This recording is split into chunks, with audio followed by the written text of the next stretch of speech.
Vamos a dar nuevamente la bienvenida a todos los presentes. En nombre de la rama IEEE Su Chile, les damos las gracias por asistir el día de hoy.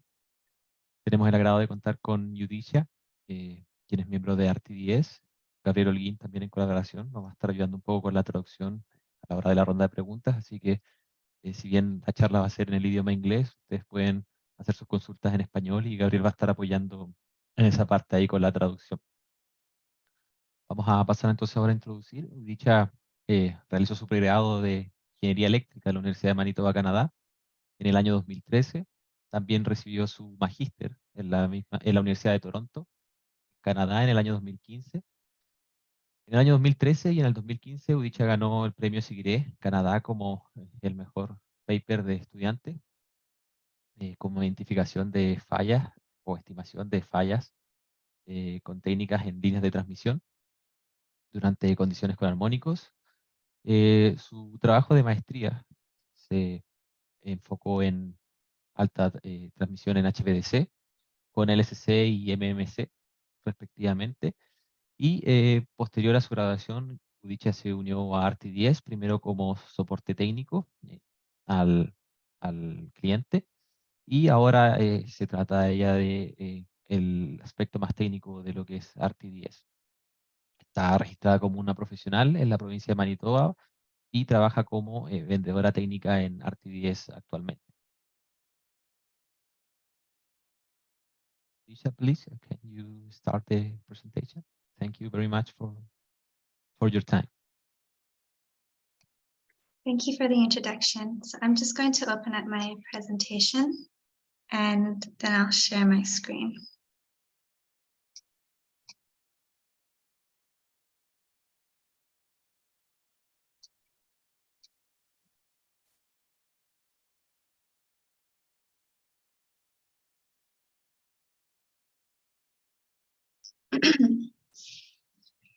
All right, my name is Udisha Samarasekar, as I was just introduced.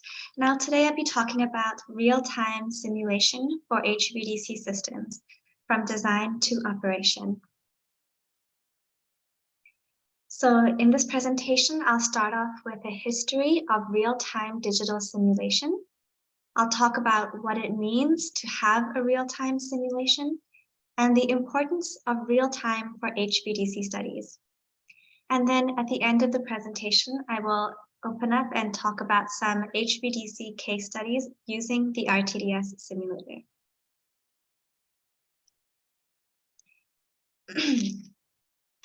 So before real-time digital simulation, the main way of testing HVDC controllers in the lab was using analog simulators, as you can see in this picture here. So these analog simulators, which are also known as transient network analyzers, were scaled down physical models of the power system to be studied. So they were real-time, meaning that they were able to test the physical devices under test in a closed loop hardware-in-the-loop test setup. Due to the nature of setting up this analog simulator, it ended up being quite large, as you can see in the picture, and also could take weeks or even months to set up the simulator for each different test scenario. So it was quite inflexible. So there was a real push to develop a real-time digital simulator.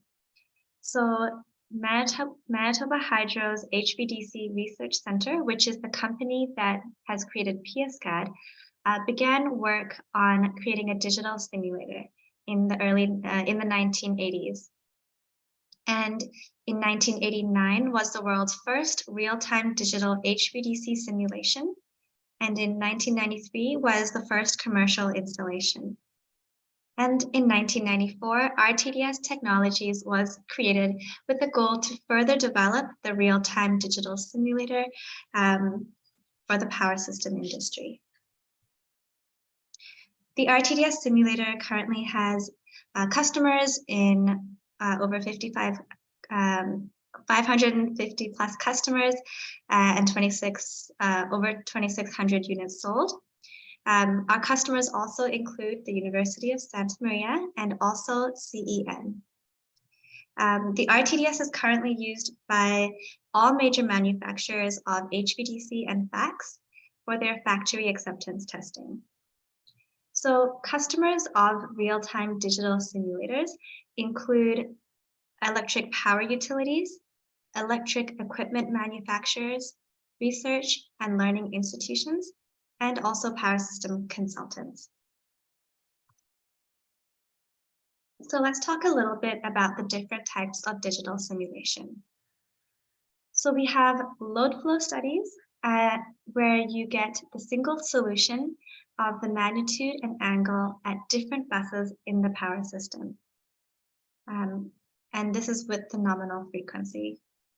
There are also transient stability analysis programs where the typical time step is around 8 milliseconds. And we're also looking at the magnitude and angle of the different buses with nominal and off-nominal frequencies. And then there are electromagnetic transient simulations, EMT simulations. And the time step is around 50 microseconds. And you're looking for large power systems, and for more power electronic type applications, the time step can go down to around 2 microseconds. The output of electromagnetic transient type simulations are instantaneous values. So you're getting the voltages, as you can see in this diagram here. You're getting updated values for all the points in your power system, the voltages and currents, at the end of each time step. So the points here between two data points is called your time step. And as your time step, as it gets smaller, you can capture a larger range of frequencies. So typically for around 50 microseconds, you're looking around 0 to 3 kilohertz. And then if you have smaller time steps, you can capture even higher frequencies. So the RTDS simulator uses EMT type simulation. For this type of simulation, we use domino algorithm and use nodal analysis. And this is the type of simulation used not only by RTDS, but also other programs such as PSCAD, EMTP. There are several advantages of simulating in EMT simulations compared to simply just using RMS studies. EMT simulation provides a greater depth of analysis than the phasor domain representations because the RMS models lack the ability to capture fast network dynamics during the transient conditions and often provide optimistic results. So it is extremely important for the modern power system, which includes more renewables and power electronic converters and HVDC lines, to really predict how the power system will behave under transient conditions. So EMT is very critical for the modern power system. So now let's talk more about what it means to be real time. So a way of thinking about it is to think that the real time for an event to occur in the real world would be equal to the time that it takes in the simulation. So let's look at a 3-cycle fault. So for a 3-cycle fault for a 60 Hertz system would take 0.05 seconds in the real world. The RTDS simulator will simulate this same event in 0.05 seconds.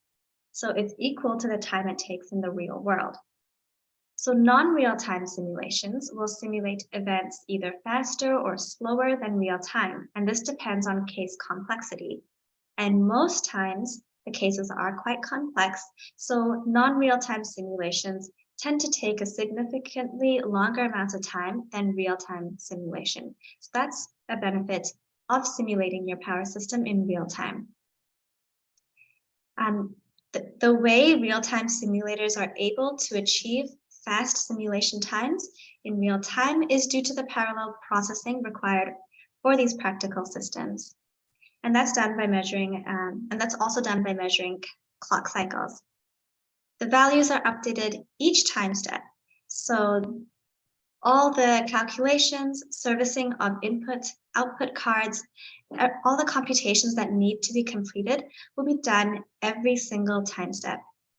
And the RTDS in particular is operating in hard real time, which means that even every single time step has the same duration and it is in real time. So let's talk more about closed loop testing. So for closed loop testing, we have the testing tool.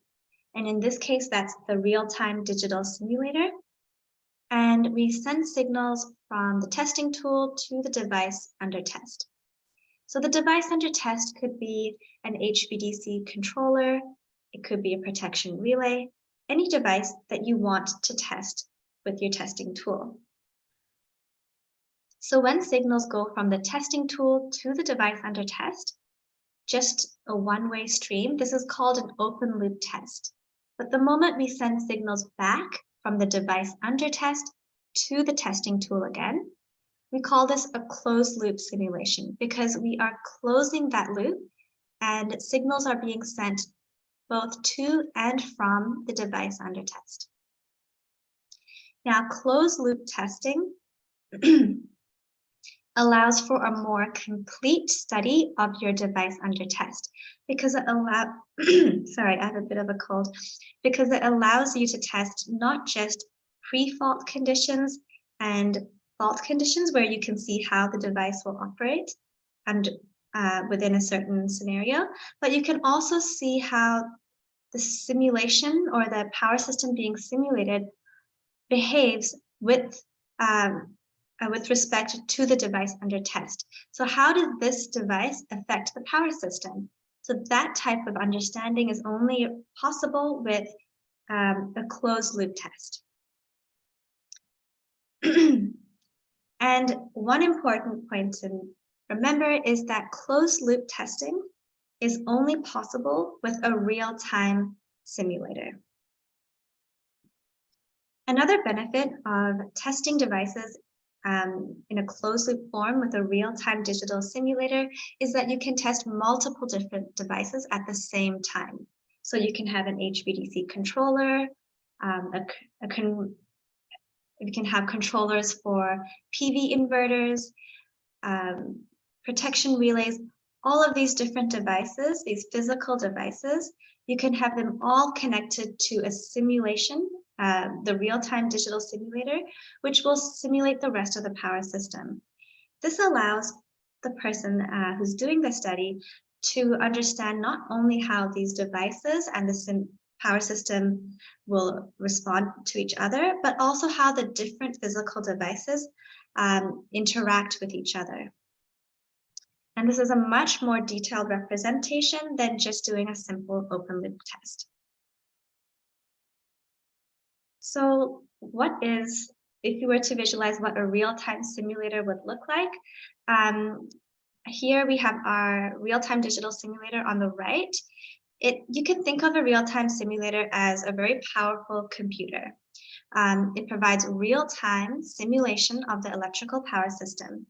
It has parallel processing architecture and a modular design. So you can build up on this hardware to increase the simulation capabilities.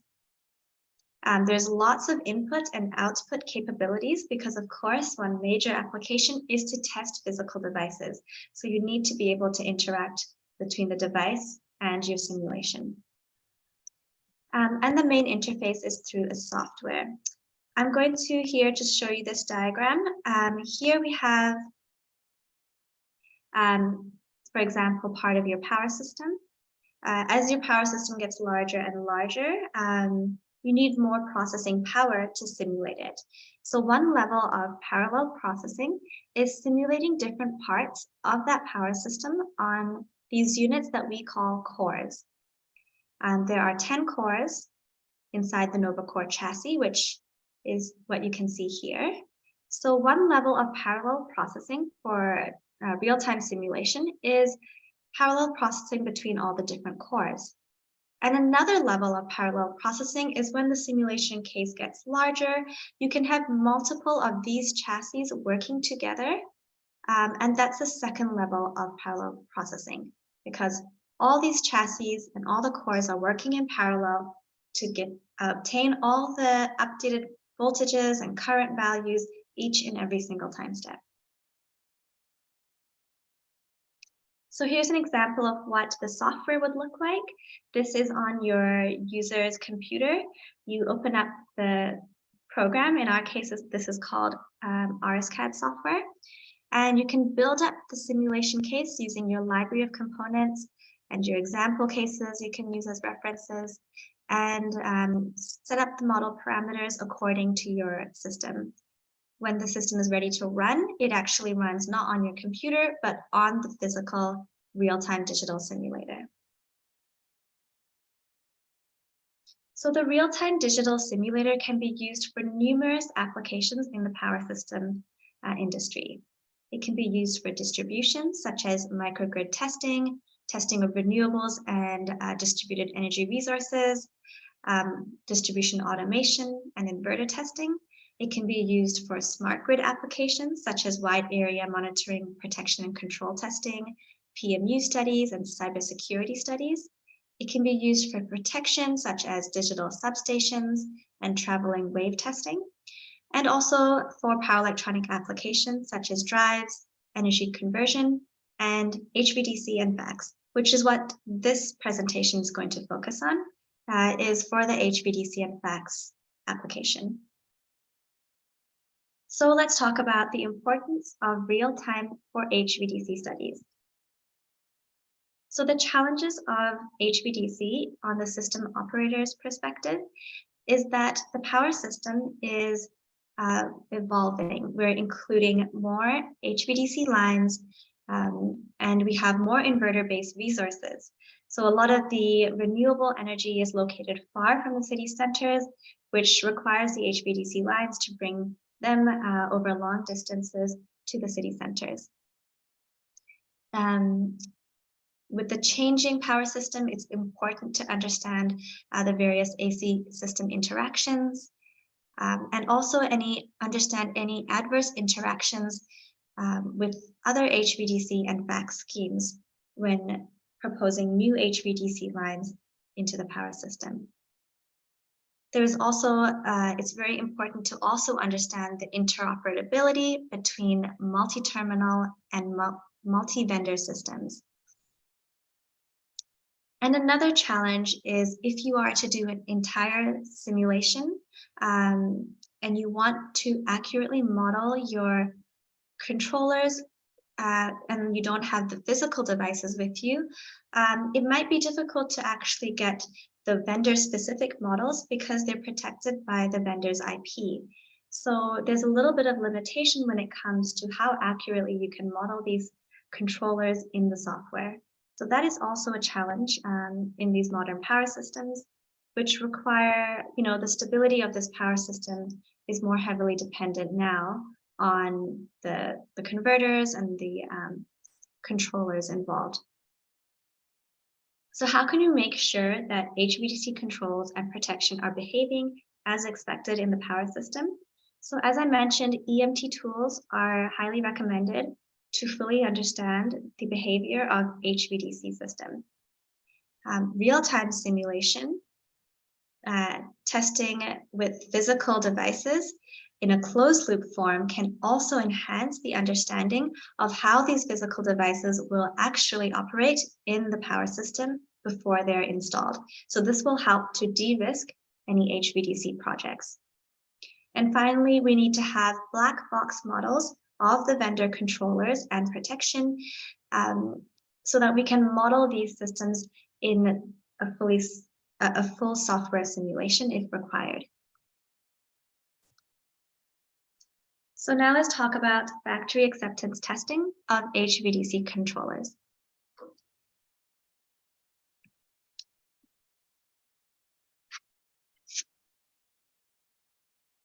So HVDC utilities are including replicas, real-time simulations as part of their specifications of their HVDC projects.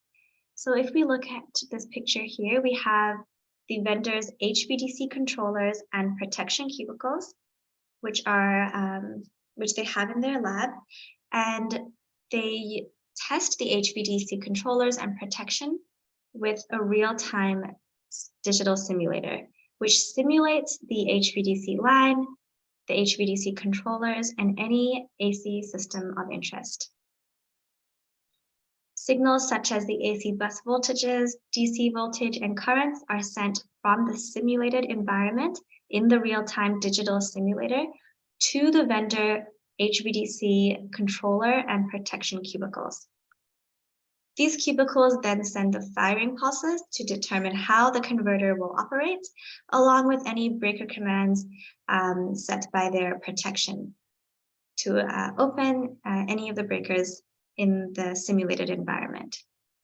So as you can see, this is a closed loop hardware in the loop test between the vendor's HVDC control and protection cubicles and the real-time digital simulator. After the factory acceptance testing is done at the vendor's site, they send the control and protection cubicles to the location to the field. And also they send an almost identical set of control and protection cubicles, which we call the replica controls, along with the real-time digital simulator to the utilities lab. So the real-time simulator that's connected to the replica controls is called a replica simulator. And this is located in the lab of the utility. And this is being included in the specifications by the utilities when they set out their HVDC specifications because of the importance the real-time simulator replica and replica controls have in testing the various contingency scenarios and also for testing startup and shutdown and any performance tests. The replica controls are also used for training, for investigating proposed network changes and any modifications to the controls, and also for training personnel on scheme theory and operation. So we have several different replica controllers and replica simulators installed at utility labs. And here are just an example of some of these utilities that use the RTDS replica controllers and replica simulators in their labs. So here are some examples. We have Furnace from Brazil, China Southern Grid in China. We have Equinor in Norway, ONS in Brazil, RTE in France, and Amprion in Germany. And these are just some examples, of course. And also CEN is also getting a replica simulator, which will be arriving very soon. To address the issue of the black box controls that we would like to have, RTDS Simulator released the GT SOC, which is this hardware which you can see in this picture. The GT SOC was released in 2022, which is this year, and it allows our customers to have the vendor's controls in detail, but in black box form. So this means that the vendor is able to provide the detailed controls to the customers while still protecting their IP. This type, the GT SOC, is used for software in the loop applications in real time.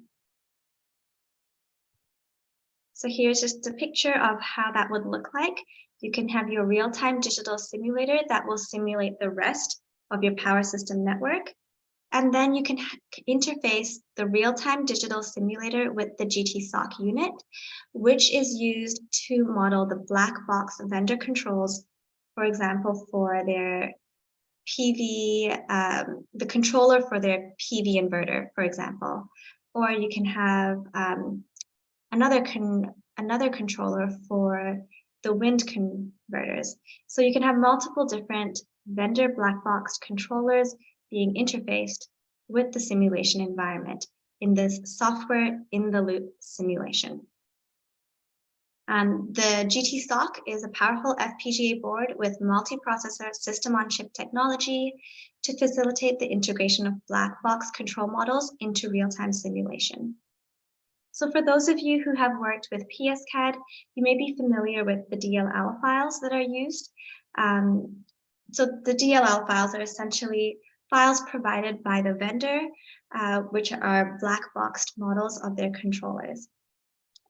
RSCAD or RTDS is using a similar technique, but this time we're using what we call a .A file, because unlike DLL files, which require an operating system, the RTDS simulator operates bare metal for optimum efficiency and for improved efficiency.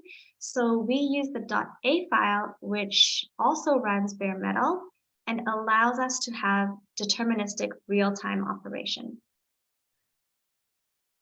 So some applications of where you might use a GT-SOC. One reason you might use a GT-SOC is if you have a simulation environment, and let's say your primary interest or area of study is the HVDC system. So you have the physical HVDC controller, and you have the rest of the system simulated on the RTDS. But let's say you have wind and solar also in the power system, and you want to be able to still model those controllers with high accuracy, but you don't have the physical controller available to you. In that case, you can use the GT-SOC to model the detailed vendor controls in a black box manner, and keep all of that in the simulation while your primary study has the physical HVDC controller outside the simulation environment. Another use for the GT-SOC is you can use the GT-SOC prior to the arrival of the physical controller. So let's say you have a physical controller that's arriving, but it hasn't arrived yet. You can use the GT-SOC to still model the vendor controls, high level of detail and accuracy, prior to obtaining the physical controller. So this could be like a staged approach, and this will allow you to do detailed studies and analysis of the power system and study various contingency scenarios and really understand how the system operates prior to the arrival of the replicas and the arrival of the physical controllers. Currently, the GT-SOC has been successfully tested with SMA, which provide controllers for solar inverters, and also with Vestas, which has controllers for their wind converters.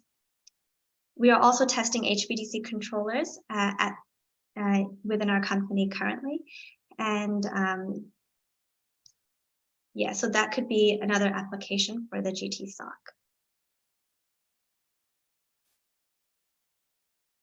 So now let's look at some HVDC case studies using the real-time digital simulator. So the first case study is Manitoba Hydro. They have 3 LCC-based HVDC bipoles ranging from 900 to 1,300 kilometers from north of Manitoba down to the south of Manitoba. It's multi-egress, multi-infeed system, sorry. There are 3 rectifiers in close electrical vicinity to each other, feeding into a tightly coupled AC system with low short circuit capacity and system inertia. So it had a high multi-infeed interaction fraction, and as a result, it was very important for Manitoba Hydro to really study and understand the HVDC line, and also a recovery strategy in case there were any potential adverse interactions among the bipoles. Manitoba Hydro put a lot of value and importance into transient stability and EMT study tools. And also, they stated that the testing of their physical controls were irreplaceable and imperative to their studies.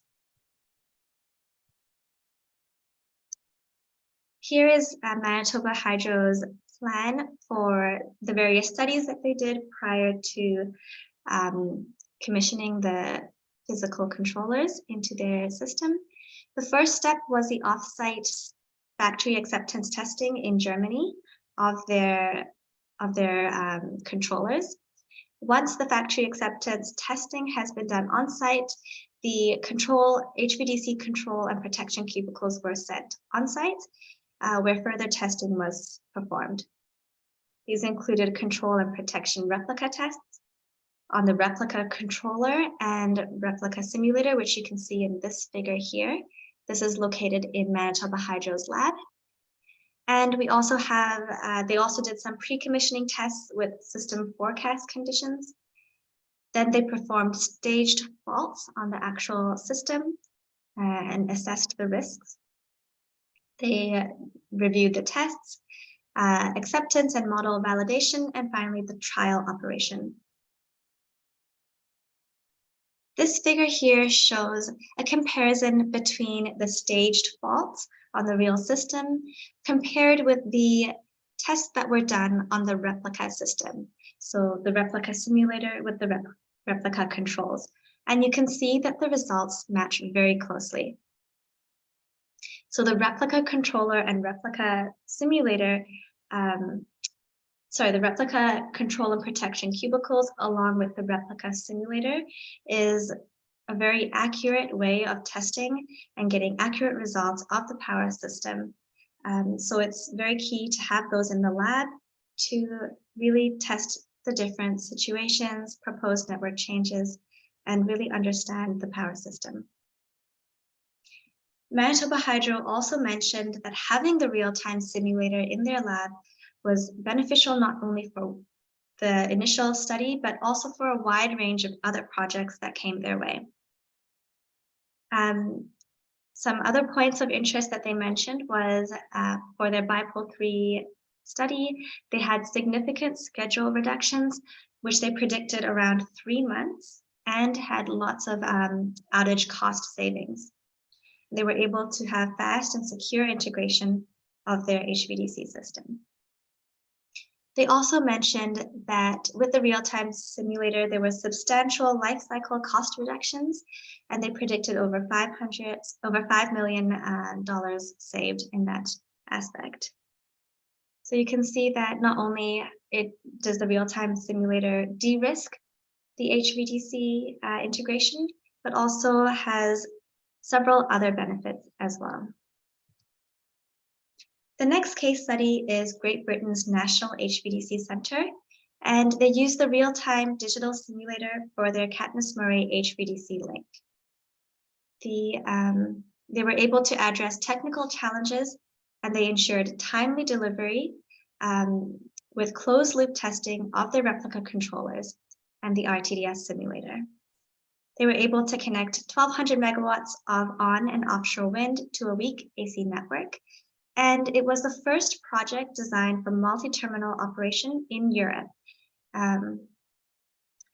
The Katniss Murray HVDC link also has potential for multiple vendors to be incorporated in the multi-terminal system. And it was successfully energized in January 2019. The next case study is Equinor's HVDC project. So it was used for bringing in offshore oil and gas fields to the mainland, the Norwegian onshore grid via 2 HVDC links. So these 2 parallel HVDC links, as you can see in this figure here, one of the links used 100 megawatts 2-level VSC link by Hitachi Energy, and the other one, and this one was commissioned in late 2019, and the other HVDC link was by a different vendor, and this was the MMC link, 200 megawatt link by Siemens. So that's the interesting thing about this project. It was the multi-vendor operation of the parallel HVDC links. And they used the RTDS for testing, control hardware in the loop testing of their control and protection cubicles.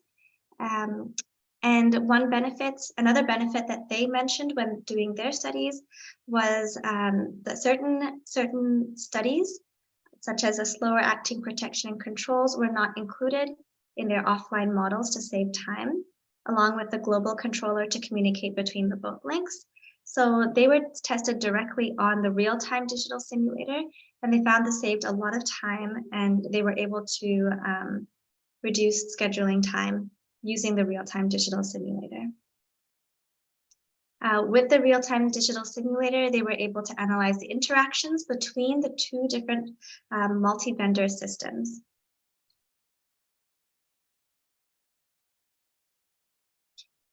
This case study I wanted to bring up just to show you that real-time digital simulators are also highly beneficial for very large-scale simulations. As we mentioned, real-time means that the time it takes for an event to occur in the real world is the time it takes for the simulation to take place. So with a very complex case study, a very large power system, you can imagine how long it would take for offline simulations, and oftentimes it might not even be practical. So real-time digital simulation allows very large-scale simulations to be performed efficiently. NERI, which is one of our largest customers, I believe they have around 40 chassis, can simulate over 3,600 three-phase buses and 20 HVDC links. And they use the RTDS simulator to study bringing power from the west of China down across to the east of China, where a lot of the city centers are located. And they use the RTDS to study the interactions between the AC and DC lines. They also use the RTDS to validate wide area protection and control schemes. AC and multiple HVDC coordination, along with system stability control. Another example of large-scale simulation is TAS Networks in Australia. So TAS Networks, which simulates the power system, which is a TSO in Australia, and they use the RTDS simulators several years prior to the arrival of their replicas. They simulated all of their 110 and 220 kV lines, along with 500 kV lines on the Victoria side, and over 2,000 megawatts of wind power and 1,000 megawatts of pump storage. They modeled the LCC HVDC interconnection between Tasmania and mainland Australia. And they also used the RTDS to help define their specifications for their future MMC HVDC links, also between Tasmania and mainland Australia.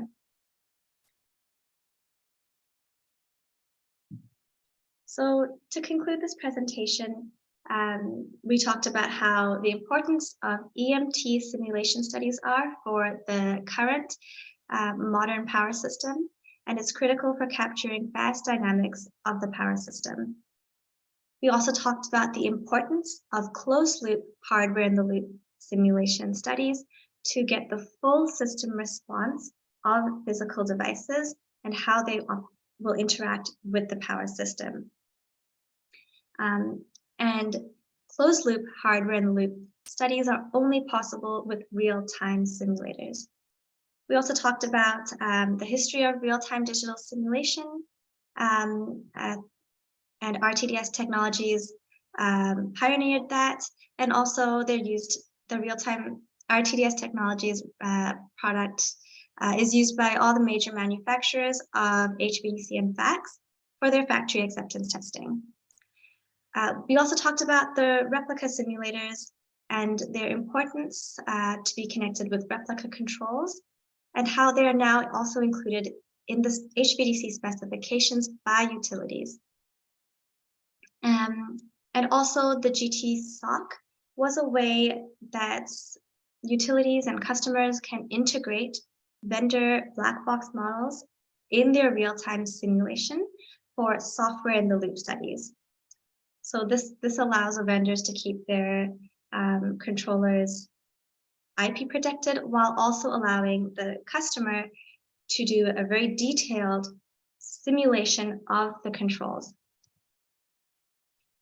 Numerous utilities are using real-time digital simulation for their HVDC projects, which have helped them study proposed network changes, perform numerous contingency scenarios, study startup shutdown sequences, train personnel on scheme theory and operation, determine specifications for future projects, and also provides the utilities a confidence in the operation, stability, and reliability of their power system. So thank you very much for listening to this presentation, and I'm happy to answer any questions that you may have. Ok. Bueno, creo que tengo un problema con la cámara.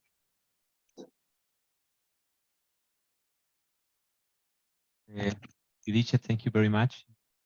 Gabriel, no sé si tú puedes ahora dar paso a la ronda de preguntas. Perfecto, Matías. Bueno, un saludo para todos los colegas que están allí.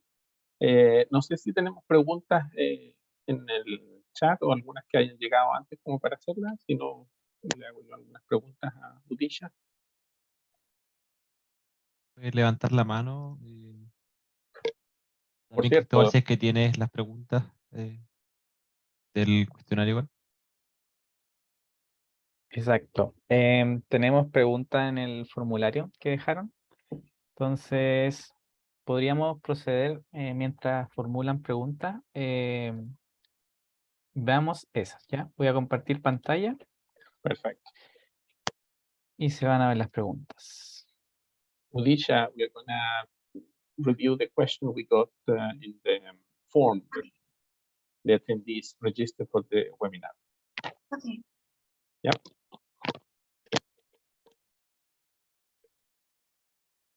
Ya. Cristóbal, todavía no vemos nada.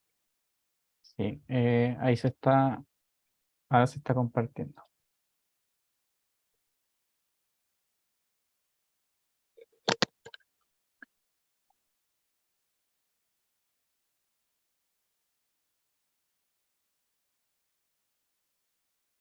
Se ve, ¿cierto?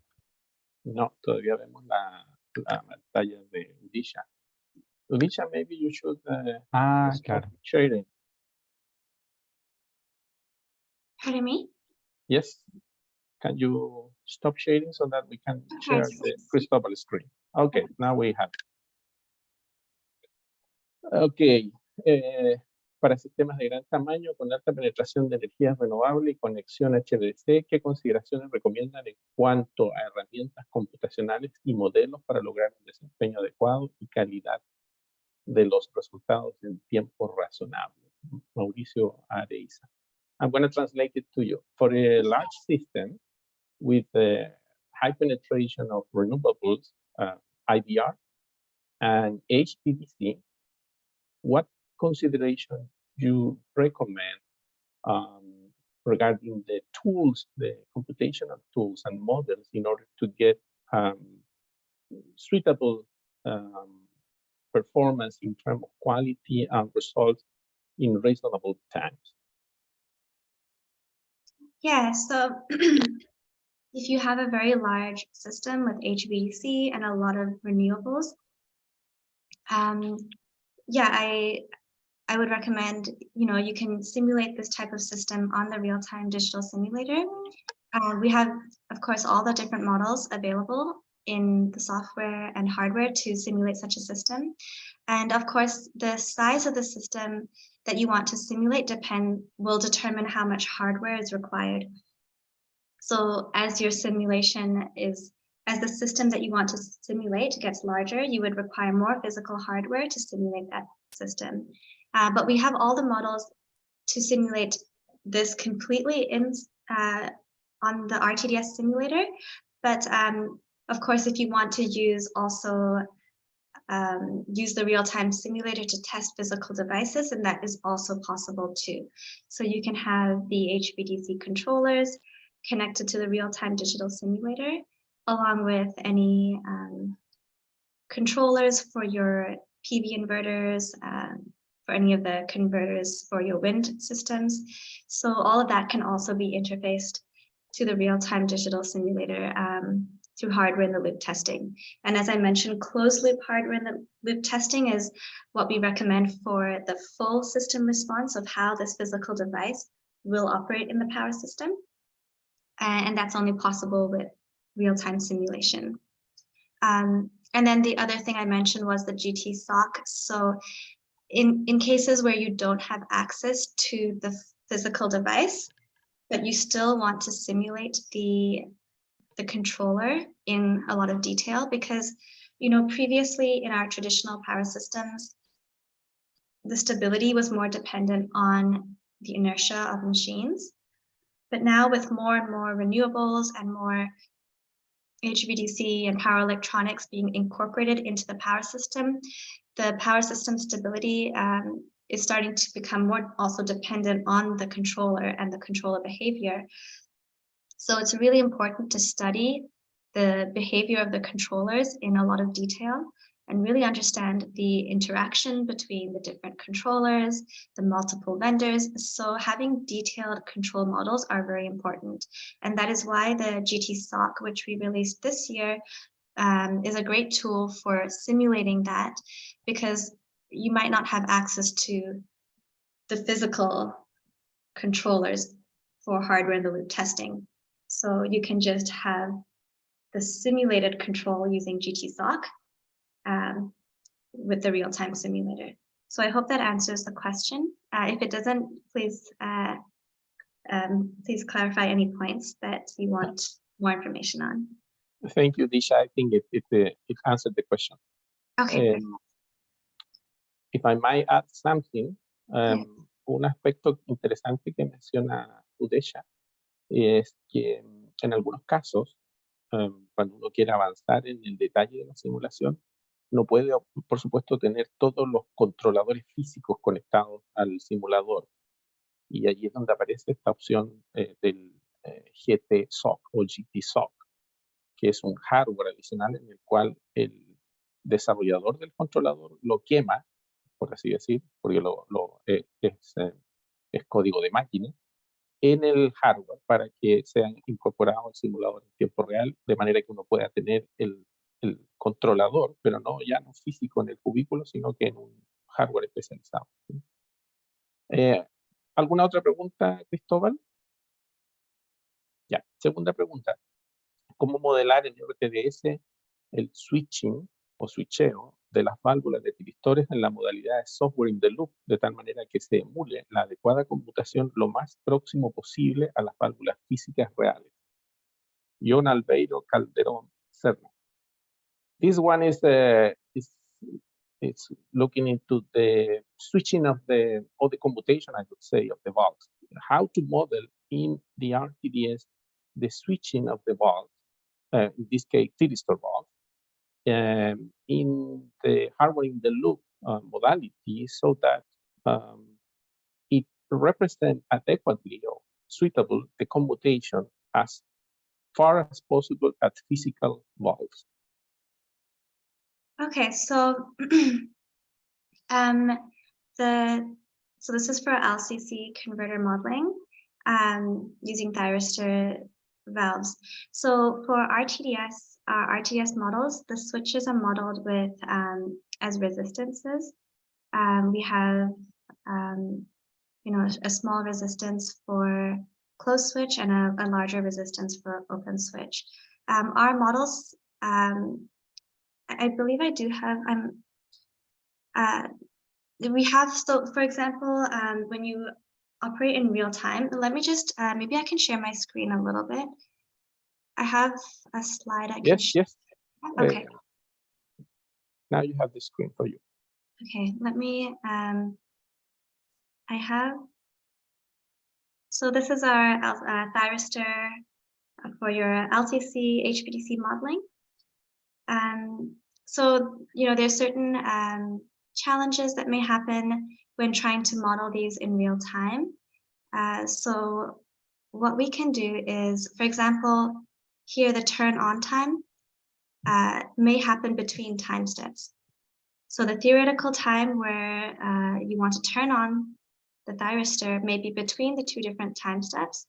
And as you know, with digital simulation, values are only updated at the end of each time step. So there may be some error between when the thyristor actually turns on and when the simulation would turn the switch on. Offline simulation tools use interpolation to adjust and recalculate values accordingly, but because we're real-time simulation, we can't go back in time and we have to operate very fast. So we don't have that option of going back and updating values.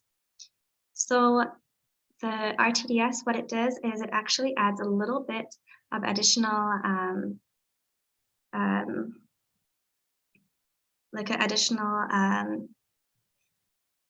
part to the signal here, and what that does is it gets the compensation that is added essentially ensures that the error is constant throughout, so that, you know, whether you want to turn on at this point or at this point, you know, different points within the time step, doesn't matter, because the error that is added will compensate and allow for a fixed error to be used throughout. So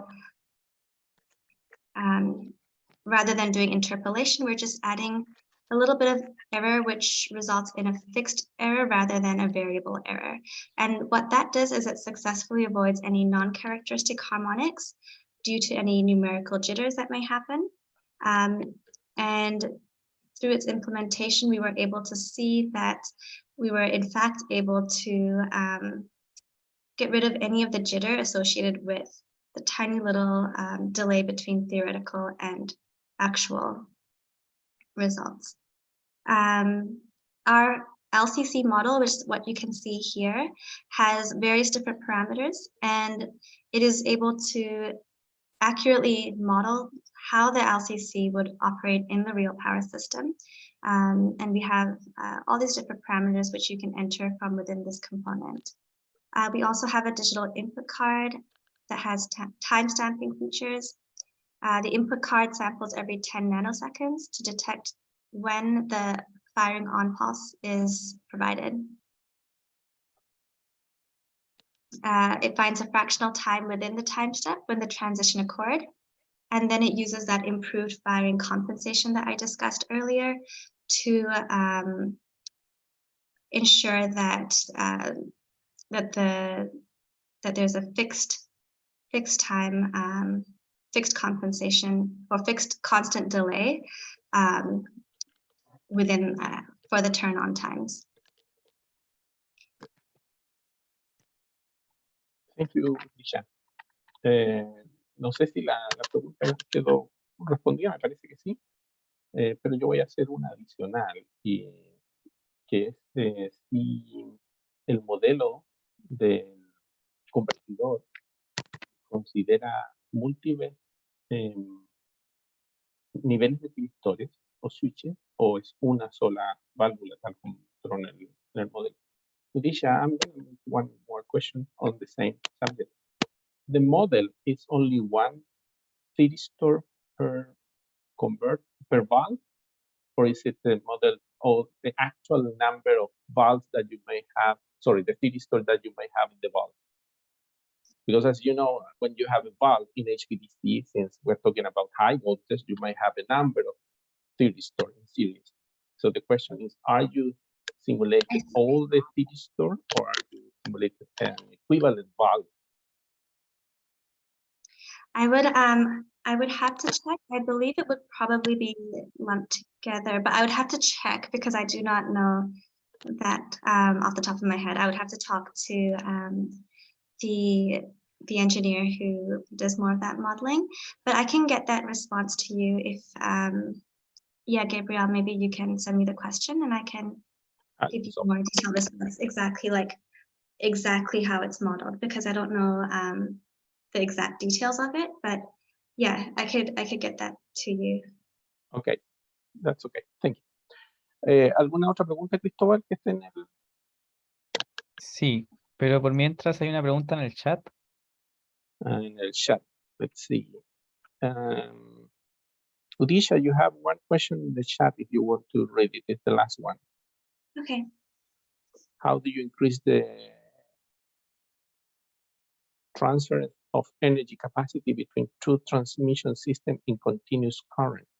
I guess it's Using direct current, how you increase the transmission. I'm going to read them in Spanish. ¿Cómo se puede aumentar la capacidad de transmisión de energía entre dos sistemas de transmisión en corriente continua? Me imagino que la pregunta es,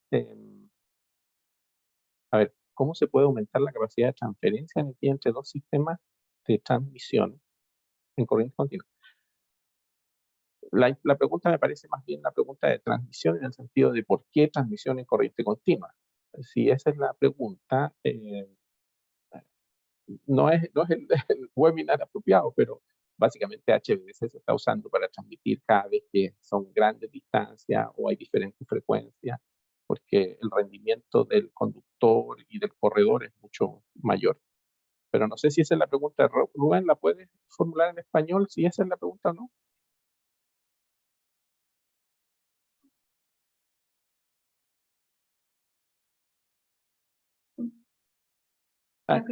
Yeah, Okay, that's the question. The question is more directly into the HVDC technology than into the simulation. Right, yeah. Okay. You want to add something, Udisha? Sorry, I wasn't sure. Did you answer the question, Gabriel? Yeah, basically, Okay. why HVDC? That's the question. I mean, why HVDC allows transmitting more power? Oh, okay. So, as the, I guess it's like, for HVDC, yeah, for longer distances, it becomes, you're able to have less losses on the line when transmitting HVDC, when using HVDC to transfer power. I'm actually not sure if I'm not sure. It's okay.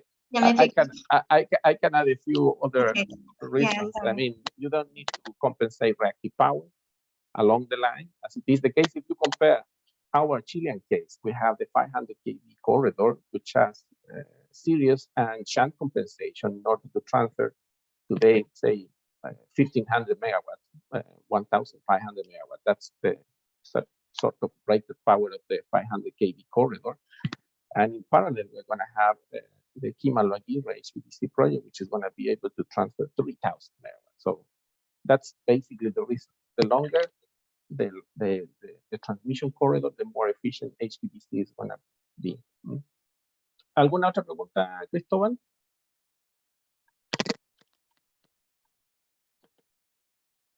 Estoy compartiendo, ¿cierto? Sí, Andrés Hurtado pregunta cuál es el lugar ideal para realizar las pruebas, en el laboratorio de la fábrica o en el sitio. Voy a hacer un comentario primero al respecto y le vamos a preguntar a Udeshe también. De lo que estamos hablando es de asegurarnos que lo que va a controlar, en el caso chileno, 3.000 megawatts, sea probado adecuadamente antes de ponerlo en servicio. Si no llegara aprobado y lo pusiéramos en servicio, lo tratáramos de poner en servicio, no sabemos si el comisionamiento o la puesta en servicio va a demorar 2 meses, 6 meses, 1 año o 2 años, porque no se ha hecho ninguna prueba, ¿ya? En la práctica, los vendors de esta tecnología hacen pruebas en el laboratorio, pero también el cliente, el dueño, el que lo recibe, quiere asegurarse que se está haciendo adecuadamente. Por lo tanto, existen protocolos y se hacen pruebas en fábrica y también en sitio. Udisha, the question is, which one is the ideal place to perform the test? At the lab of the factory or at the site? So typically the tests are done in a sequential way. So first, the vendor will do the tests on their site to make sure that the control and protection cubicles are working as expected.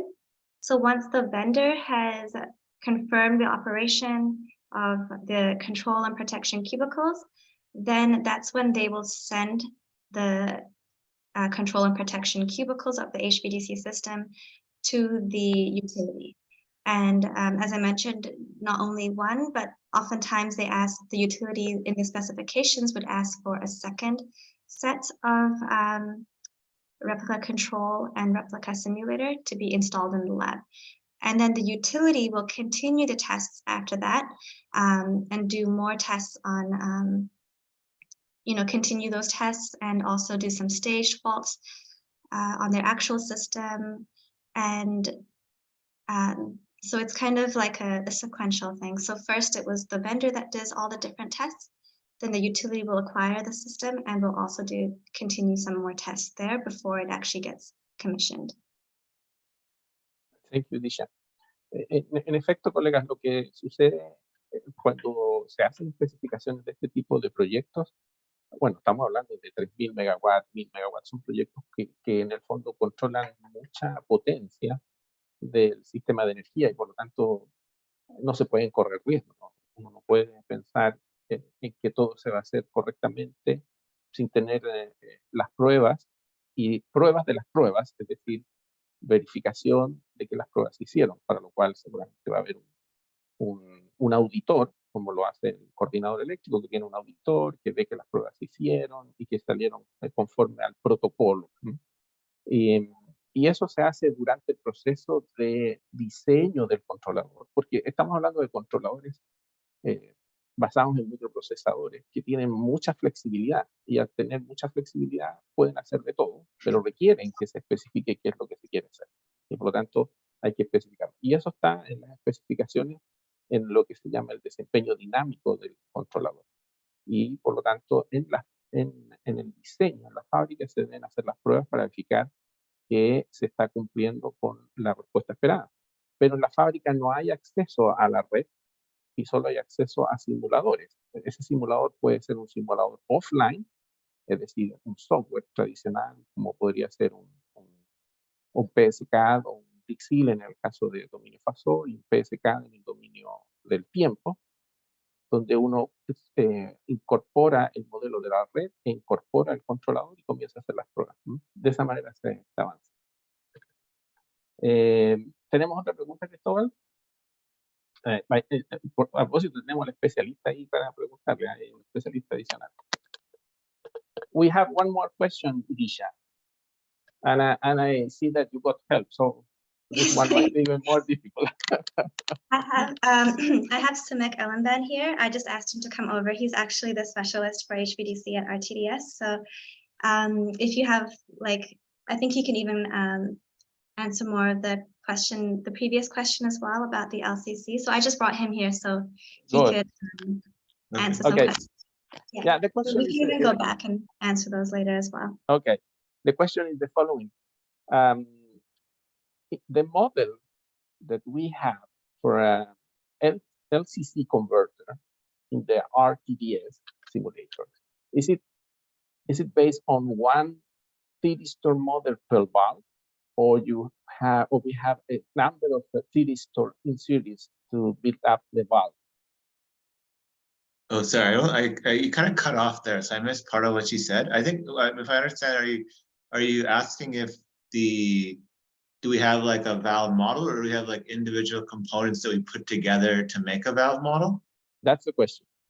Yeah, so what we have is we have two models. We have a 6-pulse model and a 12-pulse model.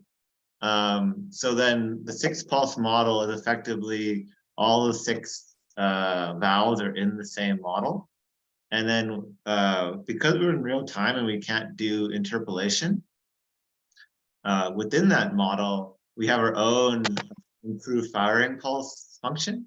So then when the firing pulses that we generate for the component, it has like some special algorithm that we do, and it's and that gets sent to the model, and then it knows for each leg when to fire it. And it's like our own form of interpolation. And then we have a 12-pulse model, which now has two 6-pulse valves in there. But in addition, we could also just actually have 2 6-pulses and connect those together. And in our valve model, we actually also have the converter transformer. So it's all in like one model. Yeah, but still the question is not answered, because the question is the valve. Yeah. In the valve, you use one switching device, or you use a number of switching devices to build the valve? I think what they're saying, so for the LCC, there's like like this thyristors? Yeah. Do they have one thyristor model? How do you actually model the thyristor is what they're asking. So in our model, there'll be 6 thyristors in there. Each thyristor is modeled as essentially a resistive switch. So when the thyristor is off, so high impedance. When the thyristor is on, it's a small impedance. But we do have the 6 switches actually in the model. Yeah, okay, that's clear. Okay, Yeah. thank you, that's clear. Yeah. Entonces, en el caso de del convertidor de 6 pulsos y de 12 pulsos, se modela la válvula. La válvula puede ser un conjunto de tiristorios conectados en serie, pero se modela como una válvula, como un único dispositivo de switch. ¿Ok? Ya. Vamos a la cuarta pregunta. Now we're going to make the new one. ¿Cómo considerar equivalentes dinámicos que permitan analizar el fenómeno de interacción subarmónica entre el enlace HVDC y los generadores de energía renovable cercanos al proyecto HVDC? Ok. How to consider dynamic equivalent and that allow us to analyze the phenomena of subharmonic interaction between the HVDC link and I could call it IBR, that might be renewable sources near to the HVDC terminal. How do we consider it? So if I understand the question, you're referring to, we have their HVDC system, and then we might have a network. It could be a big network, it could be a small network. I guess, are you trying to, how to make sure that the AC network is modeled accurate enough to also represent inverter-based resources? Is that the question? I guess the question is how to model both, IBRs and HVDC in a proper way to reflect the subharmonic interaction between them. Well, I mean, it's a first of all, obviously RTS it's an EMT simulation, so we model the instantaneous voltages and currents, so we can model all the frequencies from 0 to whatever, depending on what the time step can be. So the action of the issue of actually modeling those harmonics, those are possible. And then in terms of the model itself, obviously we have our IBR models, we have converter models, we have 2-level, 3-level models, we have inverter, we have renewable models. And now, I mean, the biggest thing with IBR is to make sure that the controls are accurate, because when you have a disturbance and you want the response of the IBR, it's very much reflected on the controls because they're very fast, right? So you want to make sure that the controls are very accurate and they represent the vendor, right? So now that's why with our new GT-SOC platform, the goal is to get those vendor controls inside the GT-SOC, and then we can model the actual power system circuit with our standard library components. And then if we were to have a disturbance, say, near the HVDC system, and there's, say, an IBR nearby, since we have the OEM's controls modeled, then we should see an accurate, interaction between the IBR and then the HVDC. Clear. John, aquí hay que hacer una diferencia entre el modelo de la red, transformadores, línea, lo convencional, digamos, y los IBR, que son los basados en convertidores, Inverter-Based Resources, ¿ok? El simulador, a través de su software, RSK, tiene modelos, ¿ya? Pero los modelos son tan buenos como se pueden hacer, pero no son el controlador real, ¿ya? A nivel de red, la red está modelada adecuadamente, porque los modelos de línea, los modelos de transformadores, se ha hecho mucho y hay mucha literatura y están bien modelados, dependiendo de lo que se quiera representar, dependiendo de la frecuencia que se quiera representar, uno elige el modelo apropiado y agrega lo necesario para representar lo que uno está buscando, la respuesta de frecuencia adecuada, ¿cierto? Después, cuando tiene que incorporar los modelos de las plantas, que podría ser un convertidor HVDC o podría ser un recurso renovable, por ejemplo, una eólica, una solar. Bueno, la única forma de obtener el modelo real es a través del OEM, que es la forma en que ellos se refieren a quien lo desarrolla, Original Equipment Manufacturer, OEM. Si tú tienes ese modelo, tú lo puedes obtener como un cubículo de control o lo puedes tener como una caja negra en el GTSOC, donde te lo queman en el GTSOC y tú lo incorporas a tu modelo de red en el simulador digital en tiempo real y ya tienes la respuesta completa. Y ahí no hay diferencia o no debiera haber diferencia entre lo que sucede en la red real y en la simulación en tiempo real. ¿Ok? ¿Alguna otra pregunta, Cristóbal? Con eso estaríamos. Entonces les devuelvo a ustedes el control. I'm just going to say thank you to both there in Canada for the support, Disha. We're going to give back to the owner of the presentation, IEEE Power Engineering Society student branch in Chile. Okay, many thanks to our TDS team, especially you, Disha. Y para todo el público que vino hoy, muchas gracias también. Los esperamos en alguna de nuestras próximas charlas. Estén atentos a las redes sociales. Y muchas gracias a todos por venir. Thank you very much. Bye. Bye, take care. Thank you, Disha. Bye. Thank you, bye.